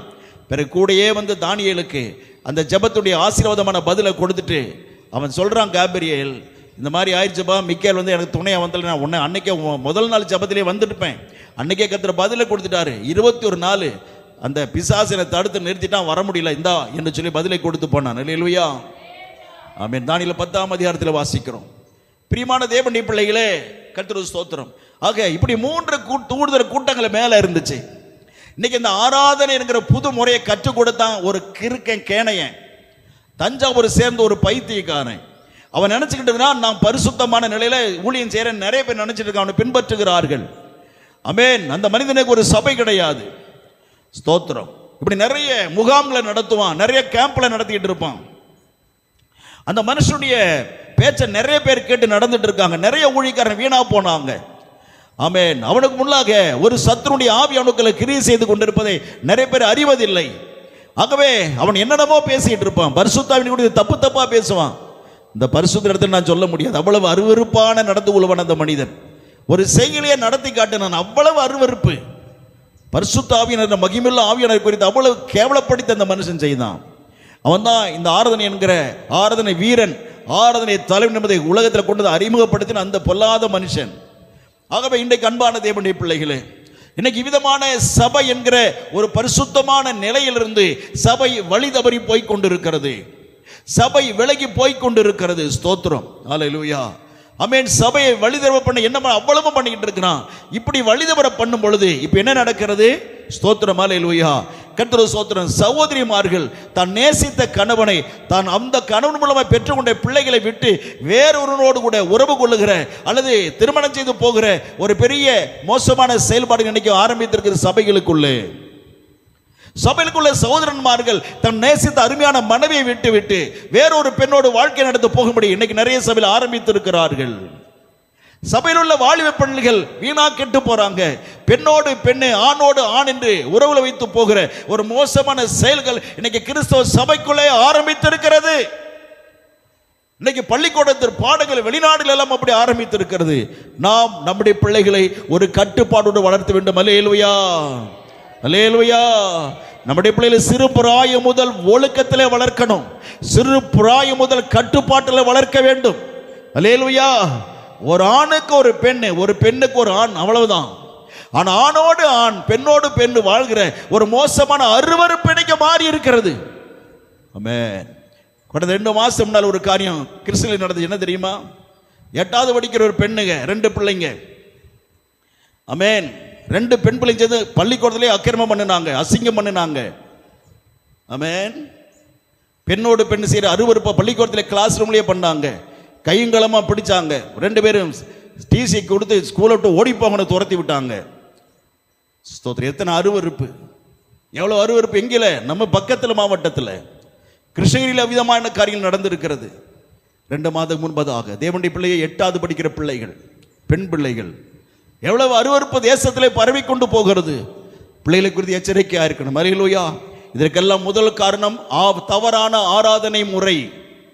ஆமென். பரிசுத்தாவிலே நடத்துகிற பரிசுத்த ஆராதனைக்கு விரோதமாக இன்னைக்கு பிசாசுடைய ஆராதனை சபைக்குள்ளே நுழைகிற பொழுது இப்படிப்பட்ட மோசமான அருவருப்புகள் நடந்து கொண்டு போகிறது. ரொம்ப ரொம்ப ரொம்ப ஜாக்கிரதையா இருக்கணும். அலையிலே சொல்லுவோம், அலையிலே சொல்லுவோம். ஆமென். கர்த்தருக்கு ஸ்தோத்திரம் உண்டாவதாக. பயபக்தியோடு நடக்கணும், பரிசுத்தமாக இருக்கணும். கர்த்தரை விட்டு கொஞ்சம் விலகினீங்கன்னா பிசாசுல நுழைஞ்சிருவான். ஆகவே தள்ளப்பட்ட தூதனுக்கு ஆராதனை செய்ய சபை ஆரம்பித்திருக்கிறது. 2 கர்த்தர் சொல்ற கொலோசியர் 2:19 வாசித்தோம். தேவதூதர்கள் செய்யும் ஆராதனையிலே விருப்பம் கொண்டார்கள். தள்ளப்பட்ட தூதன் ஆகிய லூசிபருக்கு ஆராதனை, இயேசு கிறிஸ்துவுக்கு அல்ல, இயேசு கிறிஸ்துவுக்கு அல்ல. ஆவியே வாரும், ஆவியே வாரும். நம்ம வணங்குவதற்காக கட்டளையிடப்பட்ட நாமம் எந்த நாமம்? இயேசு கிறிஸ்து நாமம். ஆனால் யார் ஆராதனை பண்றாங்க? ஆவியே உம்மை ஆராதிக்கிறோம், ஆவியே உம்மை வணங்குகிறோம், ஆவியே உம்மை வணங்குகிறோம். எந்த ஆவி? எந்த ஆவி? இயேசு கிறிஸ்து வணங்கலையா? நமக்காய் பாடுபட்டவர் இயேசு கிறிஸ்து பரிசுத்த ஆவியானவரா? அல்லேலூயா. அப்ப இயேசு கிறிஸ்து புறப்பட்ட ஒரிஜினல் தேவாவியன் இருக்கிறார். அவருக்கு ஸ்தோத்திரம் சொல்லணும், கன மகிமை செலுத்தணும். Right, okay. ஆனா ஆராதனை என்பது அல்லேலூயா நம்முடைய வணக்கத்துக்கு ஆண்டவராகிய இயேசு கிறிஸ்து மாத்திரம் தான். அல்லேலூயா சொல்லுவோம். இப்ப அடையாளம் கண்டுபிடிச்சுங்க, இப்போதை சொல்ல வச்சு கண்டுபிடிச்சுங்க. எந்த சபையில எப்படி ஆறு நடக்குதுன்னு பாருங்க. ஆவியே வாரும், ஆவியே நீ வரவேற்க வேண்டிய அவசியமே கிடையாது. ஆவியானவர் வரவேற்க தேவையே கிடையாது. அல்லேலூயா. 2 பேர் 3 பேர் எங்க கூடினா போது நாங்க உடனே வந்துடுவேன்னு சொல்றாரு. நீ கூப்பிட வேண்டிய தேவை கிடையாது. நீ வரவேற்பதற்கு, தேவனை வரவேற்க நீ அவ்வளவு பெரிய ஆளா? கர்த்தரை வரவேற்க அவ்வளவு பெரிய ஆளா நாம? ஸ்தோத்திரம். என் பிள்ளைங்க, என் ஜனம், என் பிள்ளை எங்க கூடினாலும் உடனே வருவேன்னு சொல்றார். அல்லேலூயா. என் நாமத்தை உயர்த்தும் எந்த ஸ்தானத்திலும் நான் வந்து உன்னை. ஆமென். என்னெல்லாம் ஆண்டவர் சொல்லிட்டு இருக்காரு. வசனத்தை எல்லாம் விட்டுட்டாங்க. நீ எங்க கனப்படுத்தினாலும் சரி உடனே நான் வந்து உன்னை ஆசீர்வதிப்பேன். நீ என்ன வான்னு கூப்பிட வேண்டிய தேவையே கிடையாது. அல்லேலூயா. ஏன்? ஹalleluya. he is our father. அவர் நம்முடைய அப்பா. கர்த்தராம் இயேசு கிறிஸ்து நம்முடைய தகப்பனாய் இருக்கிறார். வாங்கன கூப்பிட தேவை கிடையாது, வரவேற்கணும் அவசியமே கிடையாது. இந்த மனுஷன் தான் கற்றுக் கொடுத்தான். அந்த தஞ்சாவூர் கிறுக்கு பையன் தான் ஆவியே வாரும், வரவேற்கலாம், ஆவியானவர் வரவேற்கலாம், வரவேற்க வரவேற்க எல்லாரும் ஆவியே வாரும், ஆவியே வாரும், ஆவியே வாரும். ஸ்தோத்திரம். என்ன ஒரு அல்லேலூயா. கர்த்தர் சொல்ற தவறான காரியங்களை சபைக்குள்ளே நுழைந்து இருக்கிறது. நாம் பரிசுத்தமாய் நடக்க கர்த்தர் ஒப்பு கொடுப்போம். அல்லேலூயா. ஆகவேதான் கர்த்தர் ஸ்தோத்திரம். நாம் ஆராதிக்க வேண்டிய தேவன் அல்லேலூயா கர்த்தரை மாத்திரம் தான். பிலிப்பியர் 3:3 நாம் ஆராதிக்க வேண்டிய முறையை குறித்து நாம் சொல்லுகிறத வாசிக்கலாம். வாசிப்போம். கர்த்தர் ஸ்தோத்திரம் உண்டாவதாக. அல்லேலூயா. பிலிப்பியர் 3:3 சீக்கிரம் சீக்கிரம் சீக்கிரம். கர்த்தருடைய பரிசுத்த நாமம் மகிமைப்படுவதாக. வாசிக்கலாம். ஏனெனில் மாம்சத்தின் மேல் நம்பிக்கையா இராமல் ஆமென் தேவனுக்கு ஆராதனை செய்து. எப்படி ஆராதனை பண்ணனுங்க? பரிசுத்த ஆவியினாலே தேவனுக்கு ஆராதனை செய்து கிறிஸ்து இயேசுவுக்குள் மேன்மை பாராட்டுகிற நாமே விருத்த சேதனம் உள்ளவர்கள். ஆமென். போதும். எப்படி ஆராதனை பண்ணணுமா? பரிசுத்த ஆவிக்குள்ள ஆராதனை பண்ணணும். ஆவிக்குள்ள இல்ல. என்ன ஆவிக்குள்ள? பரிசுத்த ஆவியினருக்குள்ளே நாம் கர்த்தரை ஆராதிக்க வேண்டும். அல்லேலூயா. அப்படி ஆராதிக்கணும். இன்னொரு காரியத்தை செய்யணும். எங்க? நியாயாதிபதிகள் 10:16 இப்படி ஆராதிக்கிற நாம் இன்னொரு காரியத்தை செய்யணும். என்ன செய்யணும்? முதல்ல தேவனை ஆராதிக்கும் முன்னதாக நாம் இன்னொரு காரியத்தை செய்யணும். வாசிக்கலாம். நியாயாதிபதிகள் 10:16 அந்நிய தேவர்களை தங்கள் நடுவிலிருந்து விலக்கி விட்டு கர்த்தருக்கு ஆராதனை செய்தார்கள். அல்லேலூயா. என்ன பண்ணாங்க? அந்நிய தேவர்களை தங்களை விட்டு அவர்கள் விலக்கினார்கள். அந்நிய தேவர்கள், அந்நிய தேவன் என்னென்ன? இந்த ஆவியே வாரும் இருக்கிற நிலைமை எல்லாம் என்னது? அந்நிய தேவன், பிசாசு, இயேசு கிறிஸ்து தவிர இருக்கிற எல்லாமே என்ன தெரியுமா? அந்நியர்கள். இப்படிப்பட்ட காரியங்களை வாழ்க்கையில் அகற்று கர்த்தர் சொல்றார். ஆமென். விளக்கணும். புருஷனா, எங்க அப்பா தான் சாமி, எங்க அம்மா சாமி ஆயிட்டாங்க, எங்க அம்மா சாமி, எங்க தங்கச்சி செத்துருச்சே, எங்க தங்கச்சி சாமி ஆயிருச்சு. நிறைய பேர் உலகத்தில் சொல்லுவாங்கல்ல, எப்படிங்க செத்தவங்க எப்படிங்க சாமி ஆவாங்க? எப்படிங்க சாமி ஆவாங்க கேட்டா சொல்ல தெரியாது. சாமி ஆயிட்டாங்க. எப்படி ஆனாங்க? ஸ்தோத்திரம். அவன் சொல்ற வேலை சாமியா இருக்கலாம், ஆனால் தெய்வமா மாற முடியாது. அல்லேலூயா. சாமி வேற, தெய்வம் வேற. தெய்வம் ஜீவனோடு இருக்கிறவர். அல்லேலூயா. சாமி ஜீவனோடு இருக்காது. அது வச்ச இடத்துல அப்படியே இருக்கும். அசையாது, பேசாது, முகர்ந்து பார்க்காது. நீ நெருப்ப மூஞ்சில கூட கருக்கனா கூட கம்முன்னு பேசாம இருக்கும். அல்லேலூயா. அதான் என்னது? சாமி. என்னது சொல்லுங்க? அதான் சாமி. ஆனா இயேசு கிறிஸ்து எப்படிப்பட்டவர்? Is God. ஜீவனோடு லிவிங் காட், ஜீவனுள்ள தேவன். அல்லேலூயா. ஜீவனோடு நம்மோடு பேசுகிற தேவன். கர்த்தருக்கு மகிமை உண்டாதாக. அல்லேலூயா. ஆகவே பேசாத எல்லாவற்றையும் விளக்கணும். நம்ம விட்டு விலக்கி விட்டு கர்த்தருக்கு ஆராதனை பண்ண, அதை கர்த்தர் விரும்புகிறார். அதை விலக்கிட்டு என்ன செய்யணும்? அதை கர்த்தரை தான் ஆராதிக்க சொல்லுகிறார். இயேசு கிறிஸ்துவ தேவனாகிய கர்த்தரை நாம் ஆராதிக்க வேண்டும். அல்லேலூயா. அப்ப பரிசுத்தாவில் ஆராதிக்க வேண்டியது யாரை? ஆண்டவராகிய இயேசு கிறிஸ்து தெய்வத்தை. அல்லேலூயா. இந்த ஆராதனை தான் கர்த்தர் விரும்புகிறார். ஆமென். இப்படிப்பட்ட ஆராதனை தேவன் விரும்புகிறார். பிரியமான தேவனுடைய பிள்ளைகளே, ஆக தேவனுடைய ஊழியக்காரங்க, அல்லேலூயா, தேவனுடைய உடனூழியக்காரங்க ஆராதனை செய்வதான் கர்த்தர் விரும்புகிறார். ஆமென். தேவனுடைய பாஸ்டர்களோ ஊழியக்காரர்களோ உடனூழியக்காரங்க இல்லாம ஆராதனை தலைவனை நாம் ஒருபோதும் ஆராதிக்க அனுமதிக்க கூடாது. ஆமென் சொல்லுங்க. ஆமென். அல்லேலூயா. பாஸ்டர், நான் ஆராதிக்கிறேன் பாஸ்டர், அது கர்த்தர் அனுமதிக்கலைங்க தம்பி. கர்த்தர் என்ன செய்யல? அனுமதிக்கல. ஆமென். ஆராதனை செய்ய வேண்டியது யாரு? தேவனுடைய ஊழியக்காரன். ஆராதனை நடத்த வேண்டிய தேவனுடைய ஊழியக்காரன். ஆகவே கர்த்தர் சொல்ற விசுவாசிகள் தேவன் அந்த அனுமதியை கர்த்தர் தரவில்லை. அழகா பாடுறாங்க, பாடட்டும். கொயர்ல சேர்ந்துக்கோ, பாடல் குழுவில் சேர்ந்து அருமையா நீ பாடு. ஆமென். அல்லேலூயா. கர்த்தருக்கு ஸ்தோத்திரம். எனக்கு மியூசிக் போடும் பாஸ்டர். சரி, இறக்கி வச்சுக்க. ஸ்டேஜ் இருந்து கீழே இறக்கி வச்சுக்கோ. பரிசுத்த ஸ்தலத்திலிருந்து கீபோர்டை கீழே இறக்கி வச்சு நீ அழகா போடு. அல்லேலூயா. பரிசுத்த ஸ்தலத்தில் கர்த்தருடைய விசுவாச பிள்ளைகளுக்கு சபையில இடமானது இல்லை. பரிசுத்த ஸ்தலத்தில் இடம் இல்லை. ஆனால் சபை இடத்துல பிரகாரம் இந்த இடத்துல அமரலாம். ஆமென். கர்த்தர் தேவனுடைய சபையில இருக்கலாம், ஆனால் பரிசுத்த ஸ்தலத்தில் அவர்களுக்கு இடம் தேவன் அனுமதி கொடுக்கவில்லை. அல்லேலூயா. ஆகவே தான் இப்படிப்பட்ட ஒரு ஆராதனை கர்த்தர் விரும்புகிறார். எங்கே வாசிக்கலாம்? அல்லேலூயா. ரோமர் 12ஆம் அதிகாரம் முதல் வசனம் வாசிக்கலாம். ஆமென். எப்படிப்பட்ட ஆராதனையை கர்த்தர் விருப்பம் கொண்டிருக்கிறார் அவரே சொல்லுகிறத வாசிக்கலாம்.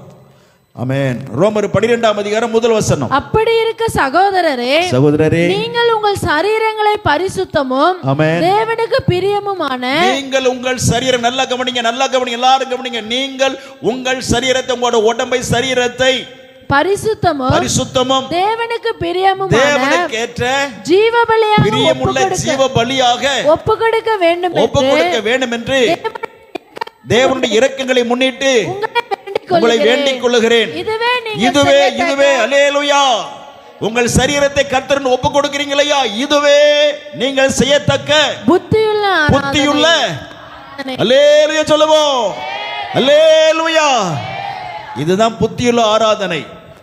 இந்த ஆராதனை தான் கர்த்தர் விரும்புகிறார். நம்மை ஒரு ஜீவ பலியாய் கர்த்தருக்கு ஒன்று கொடுக்கணும். ஜீவ பலியாய் தேவசம் அர்ப்பணித்த ஆண்டவரே, என்னை பலியாய் ஒப்புக் கொடுக்கிறேன் ஆண்டவரே. ஆமென். என்னை பலியாய் அர்ப்பணிக்கிறேன் ஆண்டவரே, உம்மை மகிமையாய் ஒப்புக் கொடுக்கிறேன் ஆண்டவரே. அல்லேலூயா. தேவனை ஆராதிக்க ஒப்புக் கொடுக்கணும். இதுதான் தேவன் விரும்புகிறார். இந்த ஆராதனை விட்டுட்டு ஸ்தோத்திரம், அந்த சிஸ்டர் ஆராதனை நடத்துறாங்க, ரொம்ப அழகா இருந்துச்சு. இந்த பிரதர், இந்த தம்பி ஆராதனை செஞ்சா ரொம்ப நல்லா இருந்தது. உனக்கு நல்லா இருக்கலாம், கர்த்தருக்கு அது நல்லா இல்ல. உனக்கு அது பிடிக்கலாம், அது தேவனுக்கு பிடிக்காது. ஆமென். ஸ்தோத்திரம். தேவனுக்கு பிரியமான ஆராதனை ஒரு புத்தியுள்ள ஆராதனை. தேவன் விரும்புகிற ஒரு புத்தியுள்ள ஆராதனை என்னது? ஜீவ பலியா ஒப்புக்கொடு. எல்லா தேவ பிள்ளைகளும் பாஸ்டர்ல இருந்து விசுவாசிகள் அத்தனை பேர் என்ன செய்யணும் சொல்லுங்க? என்ன செய்யணும்? ஜீவ பலியாய் கர்த்தருக்கு என்று ஒப்பு கொடுக்கணும். ஜீவ பலியா ஒப்பு கொடுப்பதே கர்த்தர் புத்தியுள்ள ஆராதனை என்று சொல்லுகிற இந்த ஆராதனை நாம செய்யணும். ஆனா இந்த ஆராதனை தான் பிசாசு என்ன செஞ்சுட்டான்? சிறைச்சு எடுத்துட்டான் சபையிலிருந்து. அன்னைய வாழ்க்கையில பிசாசு சிறைச்சு எடுத்துட்டு சாத்தான ஆராதனை பண்ண வச்சுட்டான். பிசாசு ஆராதனை பண்ண வச்சுட்டான். கர்த்தர் பைபிள் எழுதி வச்சிருக்கிறாரா? அது இன்னைக்கு நடந்து கொண்டு இருக்கிறது. இந்த கடைசி காலத்திலே அநேகரை தேவனை விட்டு பிரிப்பதற்கு எதுவான எல்லா வேலையிலும் பிசாசு தந்திரமா செய்துகிட்டு இருக்கிறான். ஜாக்கிரதையா இருங்க. அல்லேலூயா. கர்த்தர் மாத்திர ஆராதனைக்கப்பட்ட தேவனுடைய பிள்ளைகளே, பரிசுத்த ஆராதனைகளிலே, பரிசுத்த சபையிலே, ஆமென், ஞாயிற்றுக்கிழமை ஆராதனையிலே கர்த்தரை மகிமையாய் ஆராதிக்கணும். நம்மையே ஒரு ஜீவ பலியாய் ஒப்பு கொடுக்க வேண்டும். அல்லேலூயா. ஏன் தெரியுமா? இன்னைக்கு சபைகளிலே இப்படி எல்லாம் பண்ணி பண்ணி பண்ணி அல்லேலூயா ஜீவபலியா இருக்கிற ஆராதனையில் எல்லாம் கெடுத்து நாசம் பண்ணி கர்த்தர் ஸ்தோத்திரம் பிசாசு செஞ்சு கடைசியை என்ன பண்ண போறான்? 2 தெசலோனிக்கேயர் 2 வசனத்தில் 2 தெசலோனிக்கேயர் 2 வசனத்தில் இந்த கடைசி காலத்தில் சபைகளுக்குள்ள ஒரு பெரிய மாற்றத்துக்கு சாத்தான் கொண்டு வருகிறான். இன்னைக்கு சபையில எல்லாம் ஒன்னா இணைச்சிட்டு இருக்கிறான். தெரியுமா உங்களுக்கு? சபையில எல்லாம் ஆமென், ஒரே மேய்ப்பன் ஒரே மந்தை, ஒரே மேய்ப்பன் ஒரே மந்தையாக மாற வேண்டும் என்று அது கர்த்தர் ஒரு நாள் அப்படி சொன்னாரு. எப்பது? ஒரே மேய்ப்பன் ஒரே மந்தை. எப்ப? ரகசிய வருகைக்கு அப்புறம், தேவனுடைய வருகைக்கு பிறகுதான் ஒரே மந்தையும் ஒரே மேய்ப்பன். ஆனா இன்னைக்கு உலகத்திலே ஒரே மந்தை ஒரே மேய்ப்பன் என்று சொல்லி மாற்றி இந்த எல்லா சபைகளை ஒன்னா இணைச்சு எல்லா சபையும் ஒன்னா சேர போகுது. நிறைய சில ஊர்களில் பார்த்தீங்கன்னா ஊழியர் ஐக்கியம் என்று சொல்லி, பாஸ்டர்ஸ் ஐக்கியம் என்று சொல்லி எல்லாம் ஒன்னா இணைஞ்சிருக்கிறாங்க. எல்லாம் ஒன்னா இணைஞ்சிருக்கிறாங்க. ஒவ்வொரு சபை எங்க இருக்குன்னு தெரியுமா? அல்லேலூயா. ஒவ்வொரு சபையும் எப்படி மாறி இருக்கு தெரியுமா உங்களுக்கு? ஆமென். அந்தி கிறிஸ்துவுக்காக ஐரோப்பா கர்த்தர் ஸ்தோத்திர நாடுகளின் கூட்டமைப்பு, ஐரோப்பிய நாட்டுடைய கூட்டமைப்பு நல்லா புரிஞ்சு கொள்ளுங்க. இன்னைக்கு உலகத்தில் நடக்கிறது உங்களுக்கு சொல்லுகிறேன். ஐரோப்பிய நாட்டினுடைய கூட்டமைப்பு அந்தி கிறிஸ்துவுக்காக எல்லா ஏற்பாடுகளையும் இன்னைக்கு செய்து கொண்டிருக்கிற ஒரு கூட்டமைப்பு. அதில் ஐரோப்பிய நாட்டில் அநேக நாடுகள் அதில் இணைந்திருக்கிறது. அந்த இணைந்திருக்கிற நாடுகளே பாஸ்போர்ட் கிடையாது. அந்த நாடுகளுக்கு இருக்கிறவங்க எங்க வேணாலும் போகலாம், எப்படி வேணாலும் போகலாம். எல்லாத்துக்கும் ஒரே ஒரு பணமா வந்திருக்கிறது. அவர்கள் அந்தி கிறிஸ்துவ எல்லா ஏற்பாடுகளை செஞ்சுட்டு காத்துக்கிட்டு இருக்கிறாங்க. அந்தி கிறிஸ்து வரணும், நாட்டுக்கு முழு உலகத்திற்கும் அவன் தான் தலைவனே வரவேண்டிய காத்து கொண்டிருக்கிறார்கள். ஆகவே அதற்குள்ளாக இப்போ கர்த்தர் ஸ்தோத்திரம் உண்டாவதாக மருத்துவத்தை ஒன்னா இணைச்சிருக்கிறாங்க. இன்னைக்கு தெரியுமா உங்களுக்கு? அதுதான் உலக சுகாதார பொது நிறுவனம். இவர்கள் உலகத்தில் எல்லா நோய்களை இவங்க தான் கட்டுப்படுத்துகிறார்கள். உலகத்தில் எல்லா மருந்துகளை இவங்க தான் கட்டுப்படுத்துறாங்க. இது யார் தலைமையில? அந்த அந்தி கிறிஸ்துக்கு ஆயத்தம் பண்றாங்க இல்லையா, அவங்க தான் இந்த கூட்டமைப்பு தலைவர்கள். விவசாயம், இதற்கு யாரு கூட்டமைப்பு தலைவர்? யாரு? இந்த அந்தி கிறிஸ்துவுக்கு இந்த உலகத்தை கொடுக்க ரெடியா இருக்காங்க இல்லையா, அவங்க. உலகத்துடைய கல்வி எல்லாவற்றையும் தலைமை யாரு? அவங்க. கர்த்தர் ஸ்தோத்திரம். இன்னைக்கு உலகத்தில் சபைகள் இருக்கிறது. இந்த சபையெல்லாம் பிரிஞ்சு கிடக்கிறது. இந்த சபையெல்லாம் ஒன்னா இணைக்கணும் அப்படின்னு சொல்லி இந்த சபையெல்லாம் ஒன்னா இணைச்சிருக்கிறாங்க. நிறைய பெரிய பெரிய ஸ்தாபனங்கள் இந்த அமைப்புல இணைந்திருக்கிறது. அதுக்கு என்ன பேர் தெரியுமா? WCC, வேர்ல்ட் சர்ச் கவுன்சில்னு சொல்லுவாங்க. உலக கர்த்தர் ஸ்தோத்திரம்ன்றதாக சபை நிறுவனம், உலக சபை சங்கம். உலகத்தில் எல்லா சபையும் ஒன்னா சேர்த்து வச்சிருக்கிறாங்க. இன்னைக்கு இதுல நிறைய பேர் சேரல. கர்த்தர் ஸ்தோத்திரம். அவளை எல்லாம் சேர்க்க வேண்டும் என்று பல ஏற்பாடுகள் நடந்து கொண்டிருக்கிறது. இந்த WCC என்று சொல்கிற சபையில யாரெல்லாம் இணைக்கப்பட்டார்களோ இவர்களுக்கெல்லாம் யார் தலைவர் தெரியுமா? யார் தலைவர்? இப்ப அதை தான் படிக்கிறோம். வாசிக்கலாம். 2 தெசலோனிக்கேயர் 2 வசனம்.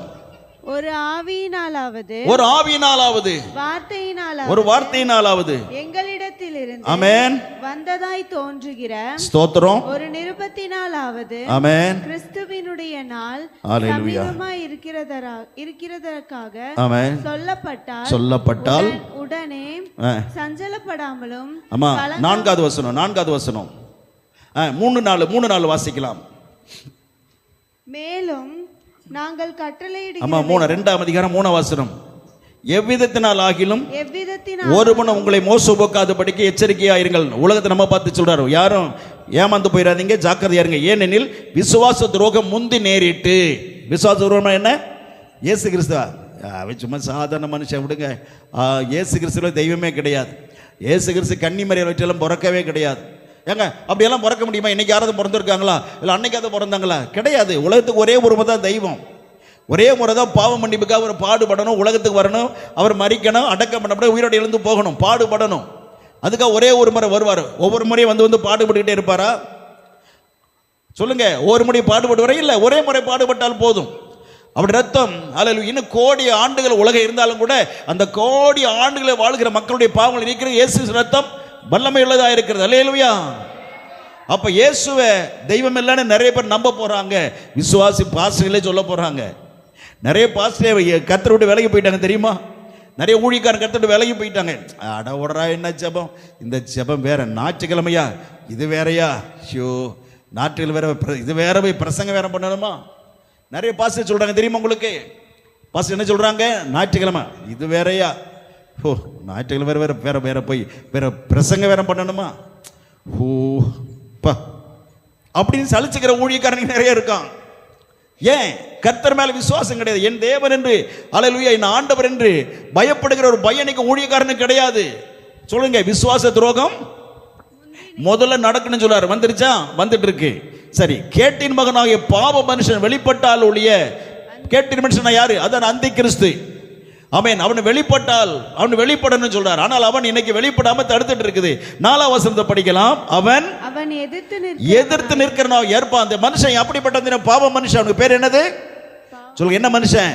பாவ மனுஷன். அவன் எதிர்த்து நிற்கிறவனாய் இருப்பான். அப்புறம் தேவன் எண்ணப்படுகிறது எதுவோ, ஆராதிக்கப்படுகிற தெய்வமாகிய கர்த்தர் யாரோ, யாரோ அந்த எல்லா தெய்வத்திற்கும் மேலாக தன்னை பெரியவனாக உயர்த்தி காட்டுகிறவனாய் இருப்பான். தேவனுடைய ஆலயத்தில், அப்ப கர்த்தருடைய பரிசுத்த ஆலயத்திலே தேவனை போல, யார மாதிரி? தேவனை போல். கர்த்தருடைய ஆலயத்தில் யார் மாதிரி வருவானா? பிசாசு, அந்திகிறிஸ்து எப்படி வருவானா? கர்த்தருடைய ஆலயத்தில் தேவனை போல. நம்ம சபைக்கு வர முடியாது. அல்லேலூயா சொல்லுவோம். ஆமென். நான் பயங்கரமா ஜெபம் பண்ணுவேன். ஆண்டவரே சபை வேலி போடுங்க, அக்கினி இருக்கணும், தூதர் எல்லாம் சுற்றில் நிறைய இருக்கணும், உள்ள தீமையான ஆவி ஒண்ணு கூட உள்ள நுழையக்கூடாது ஆண்டவரே. அல்லேலூயா. ஒவ்வொரு முறையும் ஜெபிப்பேன், எந்த ஆவி உள்ள வந்துடக்கூடாது. உள்ள கர்த்தருடைய ஆவினர் மட்டும்தான் இருக்கணும். பரிசுத்த அக்கினி மட்டும்தான் சபைக்குள்ள இருக்கணும். அல்லேலூயா. பாருங்க, சபைக்குள்ள தேவனை போல உட்கார்ந்து தன்னைத்தானே தேவன் என்று காண்பிக்கிறவனாயும். ஐயோ பாத்தீங்களா? தன்னைத்தானே தேவன் போல காட்டுறானா? ஹல்லேலூயா. எப்படி பிசாசு பாத்தீங்களா? சபைக்குள்ள எப்படி இருப்பானா பிசாசு? தேவனை போல, இயேசு கிறிஸ்து மாதிரி வந்து உட்காருவான். அவன் பேர் என்னது? அந்தி கிறிஸ்து. அவன் பேர் என்ன சொல்லுங்க? எல்லாரும் சத்தமா சொல்லுங்க. அவன் பேர் என்னது? தேவனுடைய ஆலயத்தில் தேவனை போல வந்து உட்கார போறான். தேவன் என்னப்படுவது எதுவோ, ஆராதிக்கப்படுகிற தெய்வமாகிய கர்த்தர் யாரோ அவருக்கு எதிராக இருக்கக்கூடியவன் அவன். சபையில் வந்து உட்கார்ந்துருவானா? உட்கார மாட்டானா? சொல்லுங்க. இப்ப எல்லா பாஸ்டர் பிசாசு விலைக்கு வாங்கிட்டு இருக்கிறேன். எது? WCC, உலக ஸ்தோத்திரம். அல்லேலூயா. சபை கழகத்தில் நிறைய சபையில இணைஞ்சிட்டு இருக்காங்க. ஆனா நாம இணையில. அதற்காக கர்த்தருக்கு ஸ்தோத்திரம். அல்லேலூயா, அல்லேலூயா. நம்ம எந்த பாஸ்டர் ஐக்கியத்திலையும் கிடையாது.